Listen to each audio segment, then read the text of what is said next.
Hola a todos, en este video vamos a analizar el uso de código sincrónico y asincrónico y distintas formas de utilizar el código asincrónico para trabajar con Node.js y JavaScript.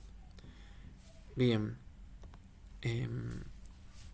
para poder entender correctamente las diferencias entre código sincrónico y asincrónico, necesitamos trabajar con una parte del sistema que tenga alguna especie de demora a la hora de ejecutarse.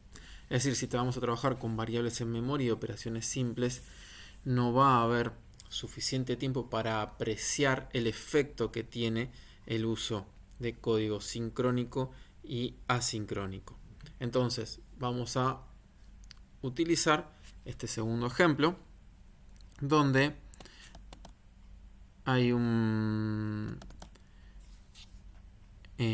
la lista de ítems, los mismos que habíamos utilizado en el ejemplo de callbacks, pero esta vez en un archivo de texto. Y vamos a utilizar, en este caso, fs para hacer lecturas sincrónicas y asincrónicas de nuestro archivo. Bien, en primer lugar vamos a hacer código sincrónico, es decir, que cuando ejecute esta lectura del archivo sincrónica, va a esperar las respuestas para continuar con la ejecución, es decir, el mostrar el contenido por consola va a ser retrasado hasta que termine de ejecutar este código. Bien, entonces, para probar este código, bueno, vemos, se muestra por consola que comienza la ejecución. Aquí lee el archivo y muestra a white 15 true y nuestro objeto. Y finalmente muestra por consola end. Bien, de esta forma vemos que cuando terminó de leer los datos se continuó con la ejecución del código que era mostrarlo. Ahora vamos a ir a este código que utiliza código asincrónico. Es la misma librería, pero ahora la lectura la hacemos mediante read file en lugar de read file sync. Bien, esto es asincrónico. Después vamos a entrar en detalles sobre cómo utilizarlo, pero en primer lugar quiero mostrar la diferencia que existe en el resultado. Bien, vamos a ejecutar el código. Fíjense que hace la lectura y aquí estaba por pantalla sin callback file data y mostramos el resultado de file data, que es donde se guardaban los datos, y lo muestra vacío. Y sin embargo este código, que es callback data y luego se muestra la data, sí muestra contenido, pero se muestra luego de esto. Bien, esto es porque el código asincrónico quedó esto en espera. Es decir, se determinó que esto, cuando estuviera resuelta la lectura, se ejecutaría lo que estaba dentro de la función. Y continuó con la ejecución del código. Automáticamente mostró por consola el contenido de este string, incluyendo la variable fileData, que aún no había sido leída y asignada. Luego de que muestra esto con fileData vacío, termina la lectura en disco, que es más lenta, y entonces ejecuta el código de esta función, lambda definida aquí, que nos falló. Entonces el contenido de data que había sido recuperado se asigna a la variable y se muestra por consola. Al utilizar código asincrónico, se registra la ejecución de esta función dentro del end loop y se continúa con la ejecución del código de forma sincrónica. Es decir, si no hay una espera o no existe algún mecanismo para manejar esta asincronía, el código continúa. Por lo tanto, es muy importante tener en cuenta que si el código es asincrónico, y en el caso particular de JavaScript y Node.js casi todo código es asincrónico, la ejecución va a ser diferida y se continúa con el resto de la ejecución. Por lo tanto, no alcanza con escribir de esta manera el código secuencialmente y esperando que se ejecute tal cual se encuentra aquí, esperando que sea. Aunque esto hace un poco más difícil la interpretación y el desarrollo de código en estas instancias, hoy en día, que lo vamos a ver a continuación, hay mecanismos para hacer mucho más sencilla la escritura de código con estas características, y la ventaja es un aprovechamiento de los recursos mucho más grande que en un lenguaje sincrónico.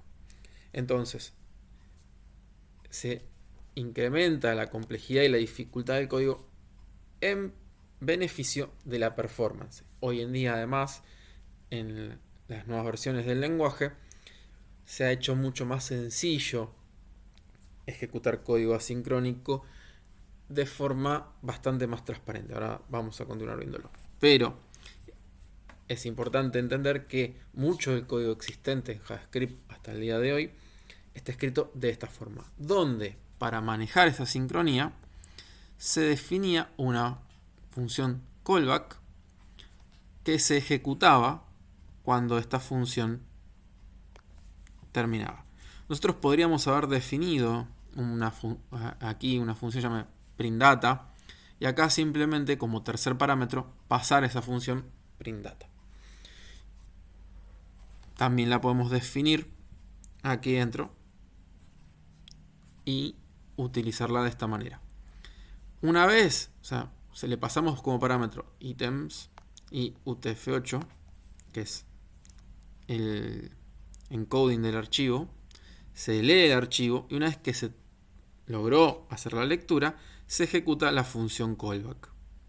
Por eso, se manda a leer el archivo, esto queda en espera de que termine la lectura del archivo y se continúa con la ejecución de la línea 15. Por eso la muestra en blanco acá.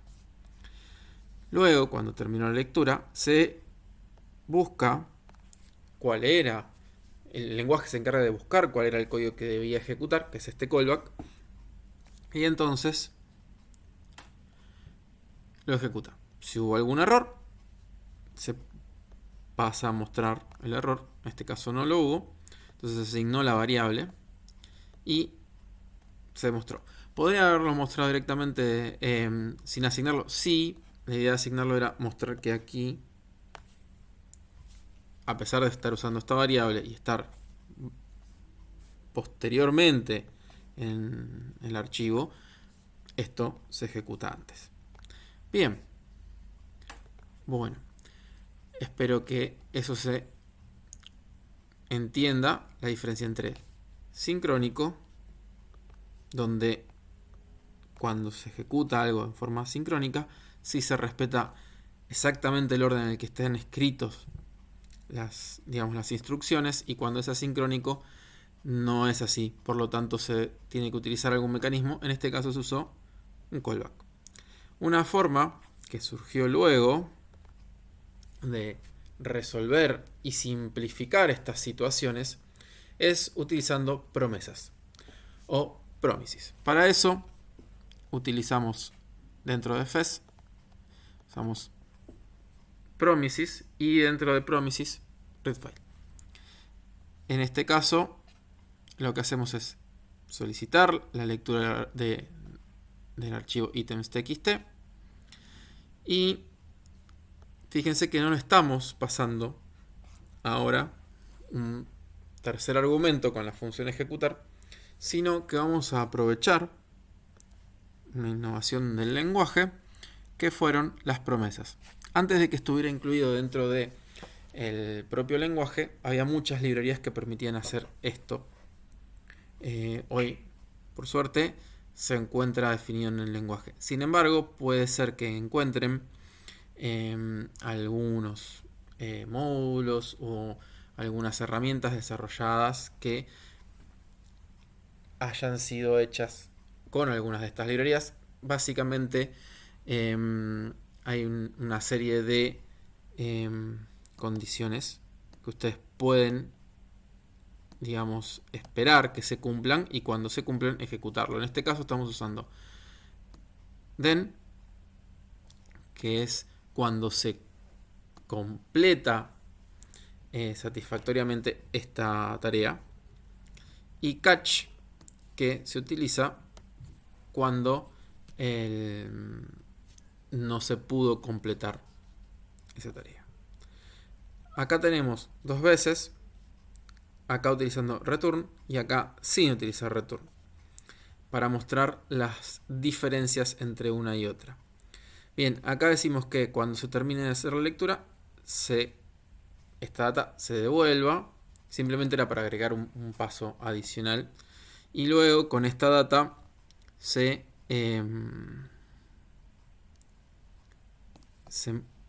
muestre por consola. Y finalmente un comentario. Y en este lugar se muestra directamente por consola, sin return. Y se muestra el mensaje de que se terminó de mostrar la data. Y finalmente, para entender cuándo sucede este código, al final de las dos lecturas de este archivo ponemos código que sería que no está encadenado de una promesa con otra.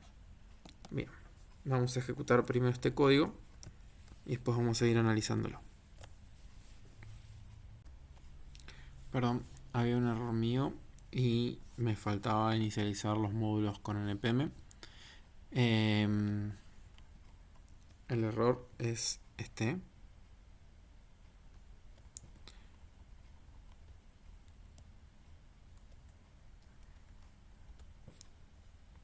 Y el módulo que faltaba instalar con npm install fs.promises para tener el uso de promesas. Bien, ahora sí, ejecutamos y vemos que en primer lugar se ejecuta el beginning with return y se solicita el read file. Sin embargo, automáticamente continúa con esto. ¿Por qué? Porque la lectura de un archivo es un proceso lento y por lo tanto queda en nuestra lista de ejecución del event loop para ejecutarse una vez esté resuelto el pedido de lectura, y continúa con la ejecución del código, en este caso la línea 13. Bien, fíjense que se solicita también la lectura del archivo y automáticamente continúa con el código. Esto es importante entenderlo, porque a pesar de que estamos trabajando con promesas, aún así el código asincrónico va a demorar, mientras que el código sincrónico va a ejecutarse directamente a continuación. Bien, luego nosotros tenemos que se muestra el contenido y automáticamente se indica promise end without return undefined. Es decir, se devolvió esta información, o sea, la primera lectura se debe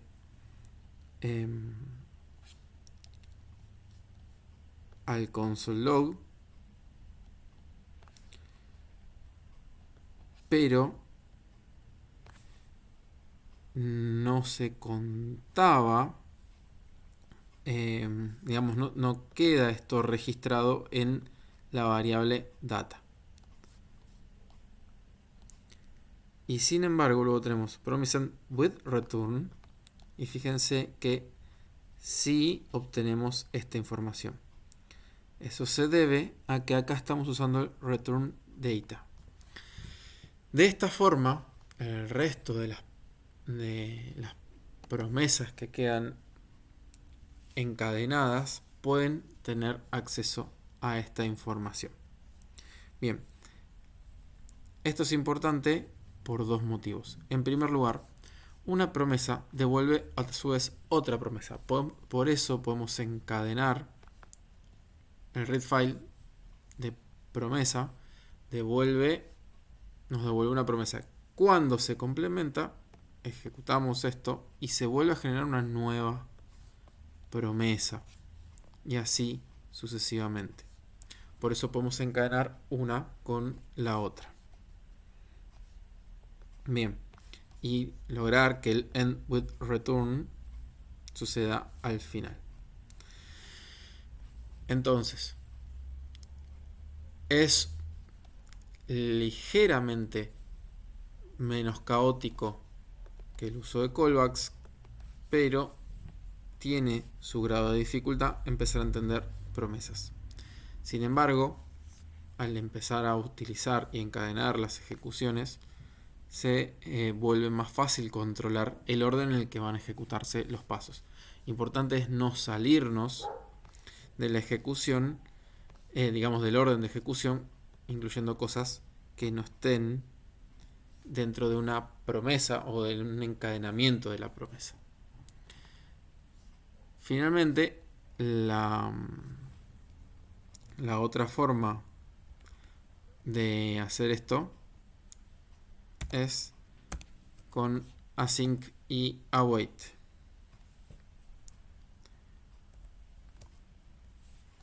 Async y await, fíjense que genera una forma más amigable de escribir el código. ¿Por qué estamos definiendo la función async acá y luego ejecutándola? Porque no se puede usar async en una función de primer nivel. Entonces necesitamos crearla. Se puede utilizar un closure como alternativa para hacerlo también. Pero bueno, acá utilizamos la función readFile para leer y utilizamos la palabra await para esperar la ejecución de esta lectura y que se asigne su valor a data. Y acá podemos ver que se espera, como indica la palabra, la ejecución de